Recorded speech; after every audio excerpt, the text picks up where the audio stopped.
Hey everyone, Daniel here with another tutorial for you guys. This time with backing up using Macrum Reflect. And I've done previous videos before on using Cobian Backup, which I'll link to up here. It's a very basic program that you can use to back up your files.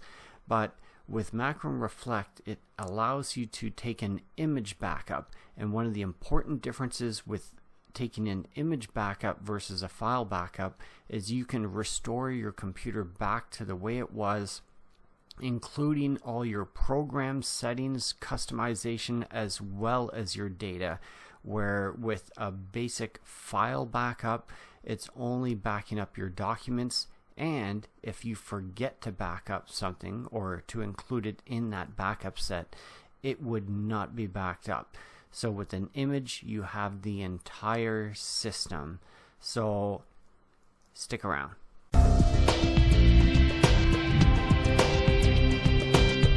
So with the Macrum Reflect, we have the options for both business and personal, and they actually offer it free for business as well as for personal use, which is really great.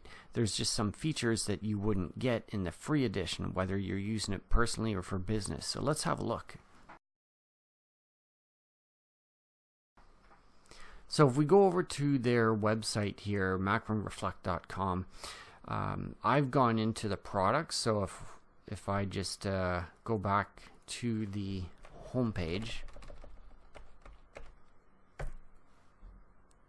So this is what the homepage is, and you can see standalone site backups and all this. We'll just go to products, and you can see under business they've got plans for workstation servers and the free edition, and for personal use they've got home and free. So if we click on one of the free editions, it doesn't seem to matter which one we click on, it's still taking us to the same page. Now from here it's just choosing the option if it's for home use or for business use.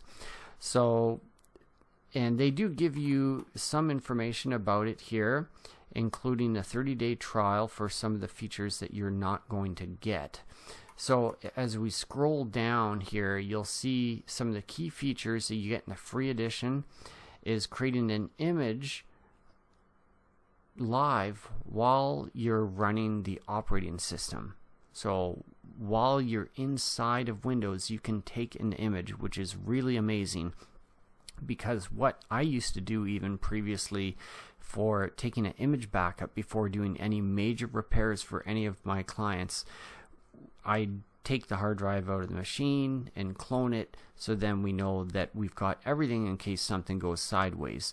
But with this, you can take an image backup while Windows is still running. So that's really good for the end user to just do this anytime on your own. Other feature here is being able to browse the contents in the computer. So just in Windows Explorer, just like you would open up the C drive or documents, browse through your folders and subfolders, finding things, you can do the exact same thing from that image backup. So even though it saves it as a single image file, you can browse through it, and I'll show you how to do that later. And you have the ability of not just doing full backups, but differential type backup, so you can change backup what was changed since the last full backup rather than wait for an entire full backup to run again. So that can make your backups run faster. And restoring non-booting systems, that's one of the keys that I just said, is that you can restore your computer back to the way it was from the last backup that you had, including all program settings and all your documents. So, and that's with the free one. So that's the basic meat and potatoes right there. You've got the main things. If we go into download it, okay, so if you click on the home use, if it's for personal use only, you don't have to enter your email address. It's optional. You can just hit continue and it will download. For business use, you must enter your email address, even though you're able to get the free one to start, and you can go with a trial of the other features. You need to put in your email address and hit continue. They'll then send you an email with a code. So during the installation of the program, it will ask you to enter in that code, so you can copy it from your email that they sent you and paste it into the field during the installation, and then it will continue and finish the installation of the program. Let's look at the program itself now. So when you open up the program for the first time, you're going to see all the hard drives available on your computer, and I also see my external drive showing up. So I've got two drives. I got a solid state drive for the operating system and programs, and I got a regular drive for all the data, and I've got an external drive for doing the backups. Now, this gives you a few options, but we're not going to look at everything. So a basic one I would say is image the selected disks on this computer, and you should check that the selected disks are your main drive, which is a C drive. So you may see several partitions in here like I have. One of them is C, and I happen to have a second drive which is just one big partition, so that's checked off there. So make sure if you've got two or more drives that those are selected, but do not have your external drive selected, because we're not backing that up. We're backing up to that, so it exists here because I've already plugged it in. So just make sure that's not checked off, but your other main drives are. Then you can click to image the selected drive. Alternatively, you can click to create an image of the partitions required to backup restore Windows. That's going to be just a very minimal backup. It's not going to include any of your files. Then the third option is to just back up your files. But we want to take advantage of the full capabilities of the software by making an image, so we've got everything. So we're going to click on that first option. This is where we then get the disk image screen. Again, it shows that our two drives, or maybe for you it's only one drive, is checked off. And if we scroll down and see our USB, maybe you don't have to scroll down if you've only got one drive plus the external. That should not be checked off, the external USB. Only the drives we're backing up. And now we choose where we're backing up to. So I've got the drive already in here because I've used it, but you can click the three dots and scroll down, pick your drive letter, and just back up to that. I created a folder called Macrum and backing it up to there. That's just part of my standard procedures, what I do, so I know that that's the type of backup that's in there. And so you can just put E or whatever drive letter your USB is. You don't need to create a subfolder. And then using the image ID as the file name is recommended, so we'll just leave that alone. And it tells you here it's going to be in E/Macrum in my case, but yours might just say whatever drive letter you have /image ID, and it will have the ID that's created automatically each time, and then the number of the image. So depending how many images you have, that number will start incrementing as well. We'll go next. This is where you can now choose from your backup templates if you're going to just customize it yourself, or if you want to set up some kind of differential, incremental, and that sort of thing. But remember, of course, with the free edition, we're limited to differential backups only. I stick with none, and I'm not setting a schedule at this time. You could set it up here, but we're going to come back to that later. So for now, we'll ignore that and say you want to just do this as a manual backup that you're going to run anytime, which a lot of people seem to like. Now, the defined retention rules, we're going to leave this set on here, the rules to matching the backup sets in the target folder. So we're going to use a full backup, and maybe on the size of your drive, depending on how big it is, you might be able to say 1 or 2 backups. So I'll say 1. If you have enough room and you can fit 2 or 3 or more, try and max it out and put as many as you can. or if you have one drive for each day of the week is really good, so you have a different physical drive. In my case, I like to use at least 2 drives, and I swap them out every time so that it's alternating backups. So if the one drive blows up and the computer goes at the same time, I've got another physical backup that I can go back to. I'm not going to use differentials, so I won't have that turned on, and I'm not doing incrementals. You can tell it to run a purge of the drive before running the backup, just to make sure it's clean and doesn't have any older backups. But it's also good to have this one on here to purge the oldest backup set if there isn't enough space. Depending on how big the drive is, you can set this number to whatever you want, so it'll be able to figure that out and make room before the next backup. So we'll go next, and it gives you a summary of your backup, of how it's set to run and the retention rules and what's getting backed up and where it's backing up to. Now there's things in here you'll see, like the password if we had that set up, and of course that's if you have the paid edition. And email you can also have set to send you an email on success or failure, and you can do that of course only with the paid edition. That's not available with the free one. So if you're doing this just for yourself, you're monitoring it yourself, that's fine. You don't need it to email it to you because you can see what's going on.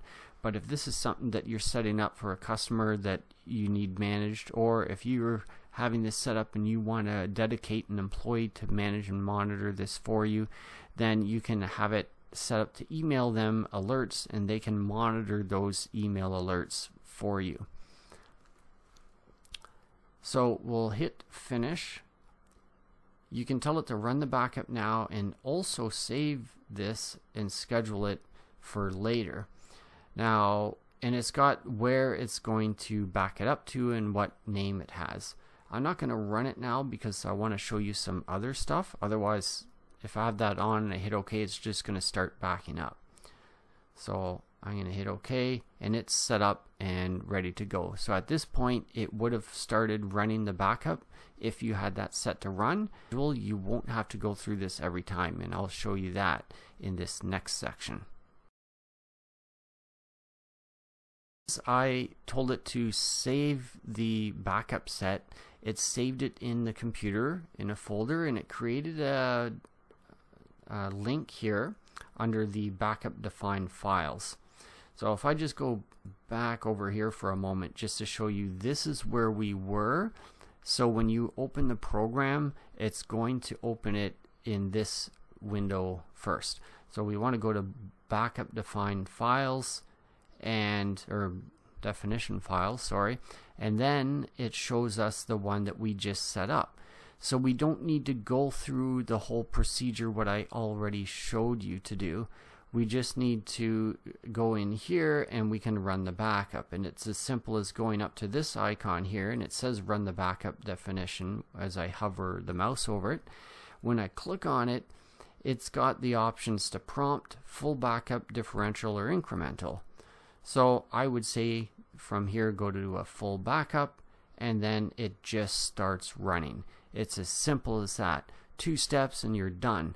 So once the backup is set and it's saved, you go in there and highlight it, tell it to run, do the full backup, and it shows you here a summary of what it's doing, where it's going to back up to, and it starts analyzing the drives that are set to backup, prepares them for cloning or imaging, those terms we use interchangeably. It's the same thing really, and this will run, and it gives you an ETA eventually. Right now you can see my overall progress and time remaining haven't shown yet because it's still trying to figure it out. But in a few seconds, here we go, we're able to see the transfer rate as well as the time remaining on the overall progress, as well as the current progress, which is working on smaller sections. That's it. You got that backup done. So now it's when the backup is done, we want to also look at how do you recover the files, how do you browse them, and some of the other features. So let's look at some of the other features here first. I'm going to cancel this backup and we'll dive into this a little bit more. We're in the program. Before we run it, we just went up to the run backup definition and clicked on that and hit full.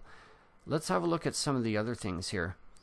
You've got a link here that will allow you to open the folder where this definition file is contained in. Not sure if you would want to go in there just to look at the file, or if you have other copies. You can manage and maintain it and delete them. You can add an existing backup definition file to this list. So maybe you've created a file and you removed it from here and you want to add it back in. Now you can edit the selected file, so you can edit the backup set and just run through the same procedure that we went through earlier, going next, next, next, and you can save that definition file. You can remove it from the list, but it doesn't necessarily remove it from your hard drive, so you still have the backup set there, and then you can add it back in. You can validate the syntax of the file. This just is kind of like a self-check on it. You don't have to worry about that. Running the backup, you can schedule it to run automatically. Now, because we didn't schedule this earlier, we can go through and set a schedule now. And this screen should look familiar to you from what we had previously. So you can set, again, differential, incremental, all that sort of thing. You can go down to add a schedule and even say that it's a full backup that we want to do, and how often do you want to do it, if it's every single day or certain weekdays or every certain day of the month, and whatever time it is and when you want to begin that. And the rest of the options you already know about. There's other more advanced things in here as well, creating scripts that you can use, and this is more for the technician maybe, to create scripts that you can use and insert them into other things, like you've got PowerShell and command prompts. Let's have a look at how you can recover the files and view the files. So if we go into my backup drive, I can see the backup that was done, and you can double click on it, and you have to say yes to the alert, and it then gives us a list of the partitions or drives that were backed up.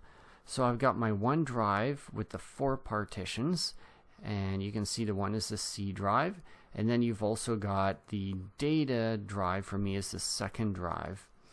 So you might want to link your C drive where you would have all your files. So you would check that off.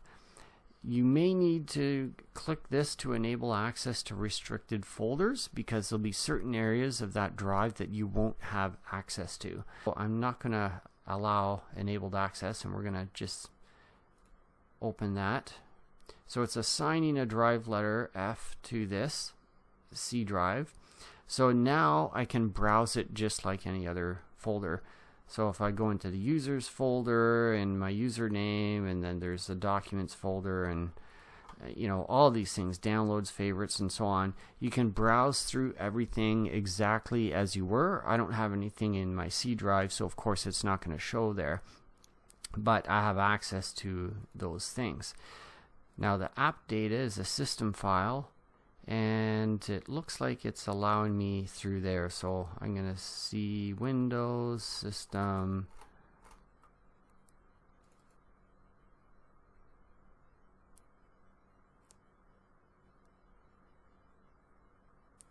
and it still seems to allow me to have access to all these directories to view them, even though I didn't put the check mark on to enable access to system areas. But it may be to restore them, it might not let me do it. So you could always turn that check mark on just in case and make sure you have access, but go ahead and experiment with that and see how it is for you. But this could be as simple as just browsing to your folders here and right click and copy and paste it to your computer. So if you're just looking to get a specific file from the backup, you can do it just like that. But if you needed to restore the entire system, I'm going to show you that next. Restoring the system, if your computer completely crashed on you or is unbootable and you just need to restore the whole thing back to the way it was from the last backup that you had, when you open up the program here, the first icon is to create bootable rescue media. So when we go into here, we have three options, and one of them is changing the boot menu for the selected Windows version. Don't really want to mess around with that. I would prefer to use a USB hard drive, or you can create an ISO file and you can burn that to a CD or a DVD drive if you want. So I'm going to use the USB drive, and because the drive is large enough, I can actually put that onto the same drive that I use for backup, so it's very convenient. So I'm going to leave that selected and not change any of the defaults here. So we're just going to hit build. And this shouldn't take too long to run through, and it's going to make this disk bootable and add the files to it, so it allows us to boot the computer from that drive and then be able to access the image backup that we created and restore the system to that computer. And if it's a different computer, this would be where it comes in handy that you had the bare metal backup option, which again is not included in the free one. Okay, so because I use this drive already to do backup on, it's giving me this error message. So I have to tell it okay in order to fix this up and make it capable of accepting bootable volume.